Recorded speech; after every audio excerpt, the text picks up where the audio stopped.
எல்லோருக்கும் வணக்கம். நான் உங்க லாயர் பொண்ணு. இன்னைக்கு நான் உங்க கூட என்ன டீட்டெயில் ஷேர் பண்ணிக்க போறேன்னா, 5 இயர்ஸ் கோர்ஸ்க்கு பார்த்தீங்கன்னா, லா 5 இயர்ஸ் கோர்ஸ்க்கு தமிழ்நாடு டாக்டர் அம்பேத்கர் யூனிவர்சிட்டியில அப்ளை பண்ணியிருப்பாங்க இல்லையா? அவங்களுக்கு சோயல்ல அப்ளை பண்ணியிருக்கவங்களுக்கு மட்டும் தான் பார்த்தீங்கன்னா, ரேங்க் லிஸ்ட் ஓப்பன் பண்ணியிருக்காங்க. ஸோ உங்களுக்கு சோயல்ல அப்ளை பண்ணியிருந்தீங்கன்னா, ஹச்ன்னு சொல்லிட்டு உங்களோட அப்ளிகேஷன் நம்பர் ஸ்டார்ட் ஆகும். நீங்க அஃபிலேட்டட் லா காலேஜ், அதாவது கவர்மெண்ட் லா காலேஜ் இல்ல சரஸ்வதி லா காலேஜ்க்கு பிஏ, எல்எல்பி அப்ளை பண்ணியிருக்கீங்க அப்படின்னா, உங்களுக்கு இன்னும் ரேங்க் லிஸ்ட் வரல. உங்க அப்ளிகேஷன் நம்பர் ஏசிஎல் அப்படின்னு ஸ்டார்ட் ஆகும். உங்களுக்கு இன்னும் அப்ளிகேஷன் ரேங்க் லிஸ்ட் இன்னும் வரல. ஸோ அதனால நீங்க யாரும் போயிட்டு அப்ளிகேஷன் நம்பர் போட்டுட்டு எனக்கு இன்னும் ரேங்க் லிஸ்ட் வரல அப்படின்ட்டு பயப்படாதீங்க. வந்திருக்கிறது சோயலுக்கு தான். ஸோ நீங்க சோயல்ல யாரெல்லாம் அப்ளை பண்ணியிருக்கீங்களோ, என்ன கோர்ஸ்லாம் அப்ளை பண்ணியிருக்கீங்களோ, நீங்க ரேங்க் லிஸ்ட் பார்த்தீங்கன்னா செக் பண்ணிக்கோங்க. ரேங்க் லிஸ்ட் பார்த்தீங்கன்னா ஃபுல்லா எல்லாத்துக்குமே ரிலீஸ் பண்ணிட்டாங்க. ஸோ நான் சோயல்ல தான் அப்ளை பண்ணியிருக்கேன். பட் எனக்கு இன்னும் ரேங்க் லிஸ்ட் வரல அப்படின்னு நிறைய பேர் சொல்கிறீங்க. அது என்னென்னு செக் பண்ணிடுங்க. எல்லாருக்குமே பார்த்தீங்கன்னா ரேங்க் லிஸ்ட்டுங்கிறது ஒருக்கா தான் ரிலீஸ் பண்ணுவாங்க, ஒட்டுக்கா தான் ரிலீஸ் பண்ணிடுவாங்க. ஸோ உங்களுக்கு இப்போ ரேங்க் லிஸ்ட் ரிலீஸ் பண்ணியிருக்கிறது ஃபஸ்ட்டு கவுன்சிலிங்க்கு மட்டும்தான் அப்படின்னு நீங்கள் நினச்சிட்டு இருக்க வேண்டாம். கவுன்சிலிங் பார்த்தீங்கன்னா அடுத்தடுத்து கட் ஆஃப் ரிலீஸ் ஆகும். பட் ரேங்க் லிஸ்ட்டுங்கிறது உங்களுக்கு எந்த நீங்கள் கவுன்சிலிங்காக இருந்தாலும் ரேங்க் லிஸ்ட் அப்படிங்கிறது எல்லாத்துக்குமே ரிலீஸ் பண்ணிட்டாங்க. நீங்கள் சோயல்ல அப்ளை பண்ணியிருக்கீங்க அப்படின்னா ரேங்க் லிஸ்ட்டை செக் பண்ணிக்கோங்க. இப்போ நம்ம ரேங்க் லிஸ்ட்டை எப்படி செக் பண்ணி எந்த பர்சன்டேஜை பார்க்கணும், கட் ஆஃப் எப்படி பார்க்கணும், நம்ம இந்த கவுன்சிலிங் அட்டன் பண்ணலாமா அப்படின்னு எப்படி பார்க்குறது அப்படின்ட்டு இந்த வீடியோவில் நம்ம பார்க்கலாம். இப்போ தான் நம்ம சேனலை ஃபஸ்ட் டைம் பார்க்குறீங்கன்னா சப்ஸ்கிரைப் பண்ணிக்கோங்க. பக்கத்தில் உள்ள பெல் ஐக்கானை கிளிக் பண்ணி மறக்காமல் ஆல் கொடுத்துக்கோங்க. அப்போ தான் நான் அப்லோட் பண்ணுற நல்ல இன்ஃபர்மேஷன்லாம் உங்களுக்கு நோட்டிஃபிகேஷனாக வரும். ஸோ மறக்காமல் நம்ம சேனலில் சப்ஸ்கிரைப் பண்ணாமல் பார்க்குறவங்க சப்ஸ்கிரைப் பண்ணிக்கோங்க. அண்ட் பக்கத்தில் உள்ள பெல் ஐக்கானையும் கிளிக் பண்ணிக்கோங்க. இப்போ நம்ம ரேங்க் லிஸ்ட் செக் பண்ணலாம். ஸோ ஃபஸ்ட்டு நம்மளோட யூனிவர்சிட்டி வெப்சைட்டில் போய்க்கணும். TNDALU இதுதான் நம்மளோட யூனிவர்சிட்டி வெப்சைட். உள்ளே போனீங்க அப்படின்னா உங்களுக்கு இந்த மாதிரி ஒரு பேஜ் பார்த்தீங்கன்னா ஓப்பன் ஆகும். ஸோ ஃபஸ்ட்டு உங்களுக்கு மேலே இருக்குது இல்லையா, 5 years course integrate course rank list அப்படின்ட்டு, அதை நீங்கள் கிளிக் பண்ணிங்க அப்படின்னா உங்களுக்கு இந்த மாதிரி ஒரு பேஜ் பார்த்தீங்கன்னா ஓப்பன் ஆகும். ஸோ இதில் நீங்கள் அப்ளிகேஷன் நம்பர் அப்படின்ற இடத்துல உங்களோட மெயில் ஐடி இல்லைனா அப்ளிகேஷன் நம்பர் ரெண்டில் எது வேணாலும் நீங்கள் யூஸ் பண்ணி ரேங்க் லிஸ்ட்டு பார்க்கலாம். ஸோ உங்களோட அப்ளிகேஷன் நம்பர் இருந்துச்சு அப்படின்னா டைப் பண்ணுங்கள். நான் மறுக்கா சொல்கிறேன், இது சோயலுக்குள்ளது. ஸோ உங்களுக்கு ஹச்ன்னு ஸ்டார்ட் ஆகும் உங்களோட அப்ளிகேஷன் நம்பர். ஏசிஎல் அப்படின்னு ஸ்டார்ட் ஆச்சு அப்படின்னா அது கவர்மெண்ட் லா காலேஜுக்கு உள்ளது. உங்களுக்கு இன்னும் ரிலீஸ் பண்ணலை ரேங்க் லிஸ்ட்டு. ஸோ நீங்கள் யாரும் அதில் அப்ளிகேஷன் நம்பர் போட்டுக்கிட்டு எனக்கு இன்னும் ஓப்பன் ஆகலை அப்படின்ட்டு நீங்கள் யாரும் பயப்பட வேண்டாம். இங்கே ரிலீஸ் பண்ணியிருக்கிறது சோயலுக்கு அப்ளிகேஷன் நம்பர் ஹச்ன்னு சொல்லிட்டு ஸ்டார்ட் ஆகும். ஸோ நீங்கள் அதை டைப் பண்ணிக்கோங்க. டைப் பண்ணிவிட்டு நீங்கள் சப்மிட் கொடுத்தீங்க அப்படின்னா உங்களோட ரேங்க் லிஸ்ட் பேஜ் பார்த்தீங்கன்னா ஓப்பன் ஆகிடும். ஸோ இதுதான் உங்களோட ரேங்க் லிஸ்ட்டு பேஜ். ஸோ இப்போ நீங்கள் ஸ்க்ரீனில் பார்க்குறது ரேங்க் லிஸ்ட்டு பேஜு. இதில் பார்த்தீங்கன்னா அப்ளிகேஷன் நம்பர், உங்களோட அப்ளிகேஷன் நம்பர் சரியாக இருக்கா, உங்களோட name, date of birth, gender, eligibility percentage, rank percentage, community rank, general rank, ஸ்டேட்டஸில் பார்த்தீங்கன்னா அப்ரூவ்டுன்னு இருக்க இடத்துல உங்களுக்கு காலேஜ் செலக்ட் ஆகிட்டோம் அப்படின்றனால இந்த அப்ரூவ்டுன்றது கிடையாது. உங்களோட அப்ளிகேஷன் நம்பரை நாங்கள் எடுத்துக்கிட்டோம் அப்படின்றதுக்கு தான் இந்த அப்ரூவ்டுன்னு இருக்குது பார்த்தீங்கன்னா இருக்குது.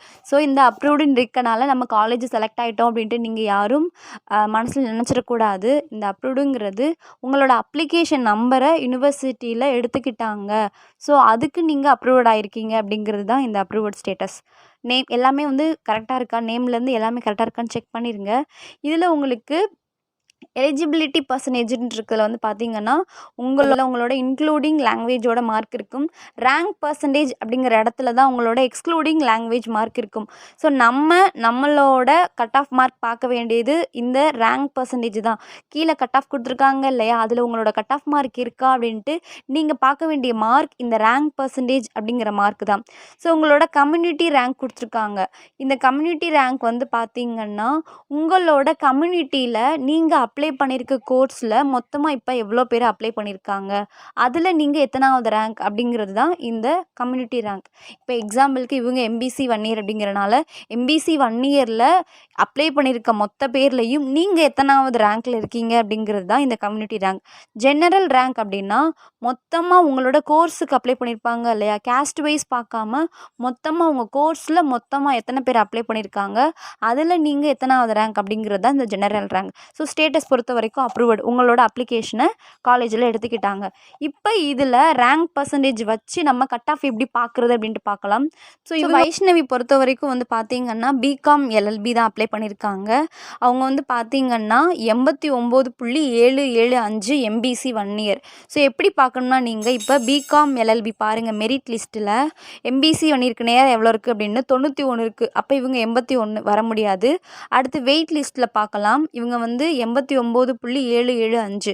ஸோ வெயிட் லிஸ்ட்டில் எம்பிசிக்கு நேர பிகாம் எல்எல்பிக்கு நேர 89.947, கொஞ்சோண்டு மார்க்கு தான். இவங்க வந்து 775, ஆனால் அங்கே வந்து 947. ஸோ உங்களுக்கு கொஞ்சோண்டு மார்க்கில் வைஷ்ணவிக்கு வந்து பார்த்திங்கன்னா ஃபஸ்ட்டு கவுன்சிலிங் கிடைக்கல, செகண்ட் கவுன்சிலிங்கில் கண்டிப்பாக இந்த பொண்ணுக்கு வந்து பார்த்திங்கன்னா சீட்டு கிடச்சிரும். ஸோ இந்த மாதிரி தான் நீங்களும் கட் ஆஃப் வந்து பார்த்திங்கன்னா பார்க்கணும். ஸோ உங்களுக்கு இவங்க கொடுத்துருக்க மார்க் இல்லை இதை விட அதிகமாக இருக்குது அப்படின்னா நீங்கள் இந்த கவுன்சிலிங் அட்டன் பண்ணலாம். உங்களுக்கு வந்து பார்த்திங்கன்னா மெயில் வந்திருக்கும், வாட்ஸ்அப்பில் உங்களுக்கு மெசேஜ் வந்திருக்கும். நீங்கள் இந்த கவுன்சிலிங்கில் உங்களோட மார்க் இருந்துச்சு அப்படின்னா உங்களுக்கு மெயில் வந்திருக்கும், வாட்ஸ்அப்பில் மெசேஜ் வந்திருக்கும். அது என்னன்னு நீங்கள் செக் பண்ணுங்கள். கட் ஆஃப் இப்படி தான் பார்க்கணும். ஸோ மெயில் உங்களுக்கு என்ன வந்திருக்கு அப்படின்னு நம்ம இப்போவே பார்த்துடலாம். மெயிலில் உங்களோட நேம், அப்ளிகேஷன் நம்பர், உங்களோட மெயில் ஐடி கொடுத்து நீங்கள் வந்து இதில் நீங்கள் ஓகே, நீங்கள் வந்து பார்த்தீங்கன்னா இதில் செலக்ட் ஆகிட்டீங்க, நீங்கள் உங்களோட அப்ளிகேஷன் டாக்குமெண்ட்ஸை நீங்கள் மெயில் பண்ணலாம் அப்படின்ட்டு உங்களுக்கு மெயில் வந்திருக்கும், இல்லை வாட்ஸ்அப்பில் மெசேஜ் வந்திருக்கும். ஸோ என்னென்ன டாக்குமெண்ட்ஸ்லாம் உங்களை வந்து மெயில் பண்ண சொல்லியிருக்காங்க அப்படின்னா, காப்பி ஆஃப் அப்ளிகேஷன், உங்களோட அப்ளிகேஷனை நீங்கள் காப்பி பண்ணி வச்சுருப்பீங்க இல்லையா, அப்ளிகேஷனோட பிரிண்ட் வச்சுருப்பீங்க இல்லையா, ஸோ அதுக்கப்புறம் 10th mark sheet, 12th mark sheet, TC, உங்களோட கம்யூனிட்டி சர்டிஃபிகேட், அதுக்கப்புறம் ஸ்பெஷல் கேட்டகரியில் வந்தீங்கன்னா அவங்களோட சர்டிஃபிகேட். ஸோ நான் மறுக்கா சொல்கிறேன், அப்ளிகேஷனோட காப்பி, நீங்கள் இப்போ லாக்கு அப்ளை பண்ணியிருப்பீங்க இல்லையா பணம் கட்டி, அந்த அப்ளிகேஷனோட copy, 10th mark sheet, 12th mark sheet, TC transfer certificate, நீங்கள் உங்களோட கம்யூனிட்டி சர்டிஃபிகேட், அதுக்கப்புறம் ஸ்பெஷல் ரிசர்வேஷனில் வந்தீங்க அப்படின்னா அந்த சர்டிஃபிகேட். ஸோ எல்லாமே நீங்கள் போயிட்டு நீங்கள் மெயில் பண்ணணும். எந்த மெயில் ஐடி கொடுத்துருக்காங்களோ அந்த மெயிலுக்கு நீங்கள் மெயில் பண்ணிடுங்க. இது வந்து பார்த்திங்கன்னா உங்களுக்கு கலர் ஜெராக்ஸில் கிடையாது, நீங்கள் பிளாக் அண்ட் ஒயிட்டில் ஸ்கேன் பண்ணி அதுதான் வந்து பார்த்திங்கன்னா சென்ட் பண்ண போகிறீங்க. ஸோ கலரில் வந்து பார்த்திங்கன்னா விழுகும் இல்லையா, அந்த மாதிரி நீங்கள் ஸ்கேன் பண்ணக்கூடாது. நீங்கள் பிளாக் அண்ட் ஒயிட்டில் தான் ஸ்கேன் பண்ணி டாக்குமெண்ட்ஸை சென்ட் பண்ணணும் அப்படின்ட்டு யூனிவர்சிட்டியில் சொல்லியிருக்காங்க.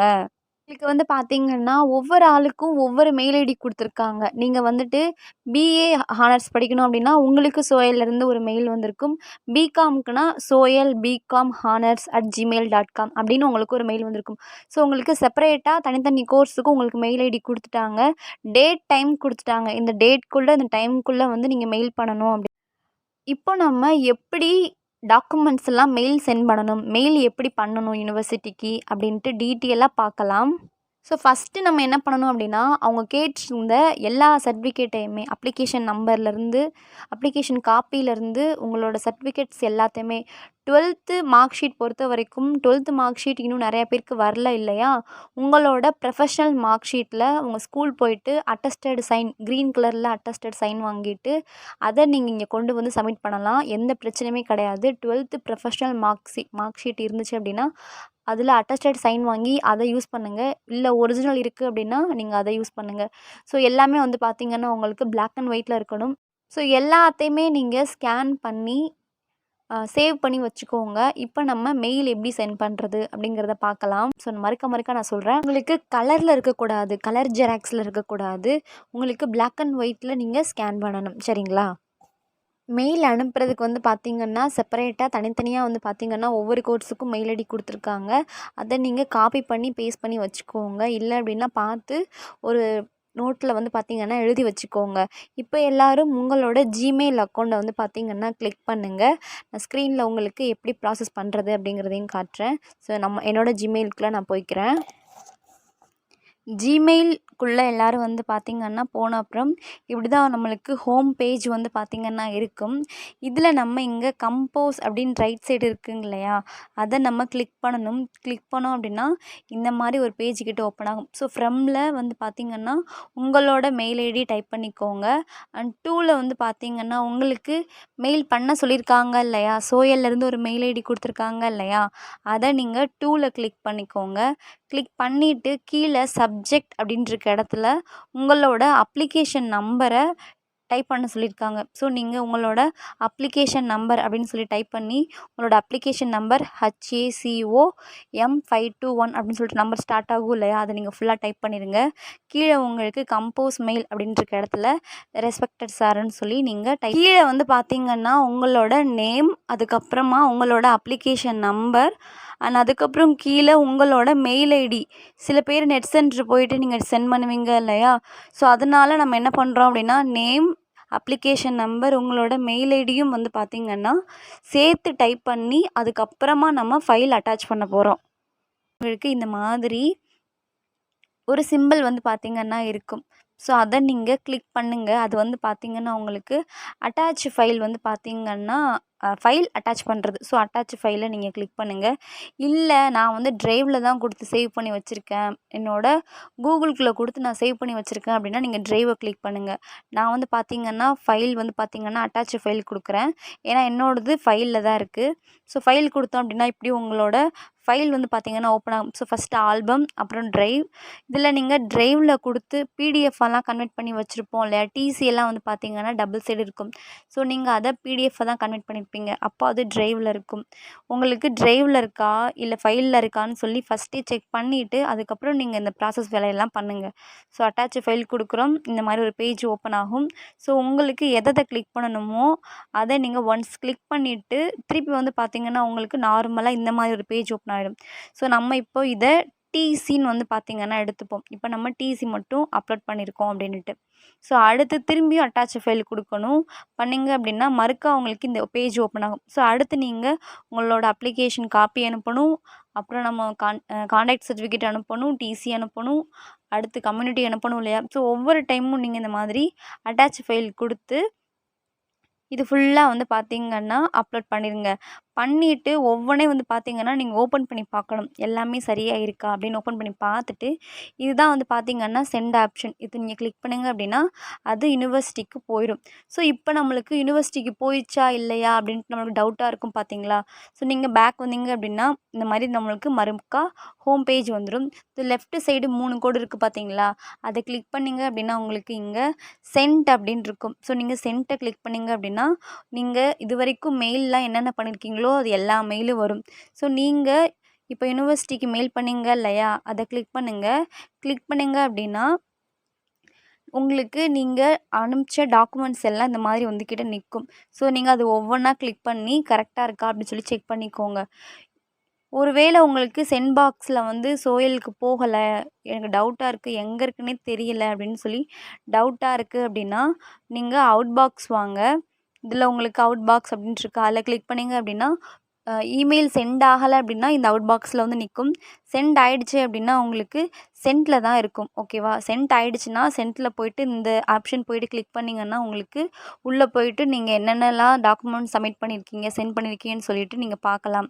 கிளிக் பண்ணிங்க அப்படின்னா டவுன்லோட் சிம்பிள் இருக்கும், அதை கிளிக் பண்ணிங்கன்னா உங்களுக்கு காட்டும். ஸோ நான் வந்து பார்த்திங்கன்னா நான் ஆன்சர் ஷீட் வந்து பார்த்திங்கன்னா அனுப்பிச்சிருந்தேன் மெயிலுக்கு. ஸோ அதை நான் உங்களுக்கு எக்ஸாம்பிளுக்கு காட்டுறேன். ஸோ இந்த மாதிரி உங்களுக்கு வரிசையாக நீங்கள் அனுப்பிச்ச டாக்குமெண்ட்ஸ் எல்லாம் அடுத்தடுத்த பேஜ்கிட்ட நீங்கள் ஓப்பன் ஆகும். ஸோ இந்த மாதிரி தான் நீங்கள் மெயில் பண்ணணும். டாக்குமெண்ட்ஸை நீங்கள் மெயில் பண்ணும்போது நீங்கள் பிடிஎஃபாக கன்வெர்ட் பண்ணிவிட்டு சென்ட் பண்ணுறது ரொம்ப நல்லது. ஏன்னா நம்மளோட டாக்குமெண்ட்ஸ் எல்லாமே ஒரே பிடிஎஃப்பில் அடுத்தடுத்து வரும்போது பார்க்குறதுக்கு அவங்களுக்கு கொஞ்சம் ஈஸியாக இருக்கும். அதுதான் வந்து பார்த்திங்கன்னா நல்லதும் கூட. அந்த பிடிஎஃப் நேம் வந்து பார்த்திங்கன்னா ஃபைல் நேம் உங்களோட அப்ளிகேஷன் நம்பராக இருந்துச்சு அப்படின்னா இன்னும் கொஞ்சம் நல்லது. அதுதான் ரொம்ப நம்மளுக்கு சேஃப் கூட, வெரிஃபிகேஷன் பண்ணுறதுக்கு அவங்களுக்கு ஈஸியாகவும் இருக்கும். ஸோ உங்களோட ஃபைல் நேம் வந்து பார்த்திங்கன்னா ட்ரைவில் கொடுத்து நீங்கள் ஃபைல் நேம் சேஞ்ச் பண்ணிக்கோங்க. சேஞ்ச் பண்ணிவிட்டு அதுக்கப்புறமா நீங்கள் டாக்குமெண்ட்ஸ் வந்து பார்த்திங்கன்னா மெயில் சென்ட் பண்ணுங்கள். மெயில் சென்ட் பண்ணுறதுக்கு டேட் கொடுத்துருக்காங்க இல்லையா, டேட் அண்ட் டைம், அந்த டைம்குள்ளே அந்த டேட்குள்ளே சென்ட் பண்ணிடுங்க. ஸோ உங்களுக்கு இந்த மாதிரி தான் மெயில் சென்ட் பண்ணணும். இந்த வீடியோ மூலியமா கட் ஆஃப் பார்க்குறதுக்காக நான் வந்துட்டு அப்ளிகேஷன் நம்பர் நிறைய பேர்கிட்ட கேட்ட பொழுது, நிறைய பேர் குடுக்க தயங்குன பட்சத்தில, வைஷ்ணவி தான் எனக்கு அப்ளிகேஷன் நம்பர் குடுத்தாங்க. ரொம்ப ரொம்ப நன்றி. Thank you so much Vaishnavi. Thank you so மச்மா. ஸோ உங்களுக்கு கட் ஆஃப் வந்து பார்த்தீங்கன்னா, அந்த மாதிரி தான் பார்க்கணும். 0.05 இந்த மாரி கூட உங்களுக்கு கட் ஆஃப் வந்து பார்த்தீங்கன்னா, நம்மளுக்கு சீட்டு கைய விட்டு போகும். ஸோ உங்களுக்கு கரெக்ட்டா மைன்யூட்டா கட் ஆஃப் மார்க் வந்து கரெக்ட்டா உங்களோட கோர்ஸுக்கு நேரா, உங்களோட கம்யூனிட்டிக்கு நேரா கரெக்ட்டா பாருங்க. தப்பா பார்த்துறாதீங்க. வீடியோ உங்களுக்கு யூஸ்ஃபுல்லா இருக்கும்னு நம்புறேன். இந்த வீடியோல உங்களுக்கு ஏதாவது டவுட்ஸ் இருக்கு, இல்ல புரியல அப்படின்னா, தாராளமா கமெண்ட் பண்ணுங்க. என்ன சப்போர்ட் பண்ற எல்லாருக்குமே ரொம்ப ரொம்ப நன்றி. என்ன சப்போர்ட் பண்ணணும்னு நெனச்சீங்கன்னா, நம்ம சேனல சப்ஸ்கிரைப் பண்ணுங்க, லைக் பண்ணுங்க, ஷேர் பண்ணுங்க. தேங்க்ஸ் ஃபார் வாட்சிங். Thank you so much.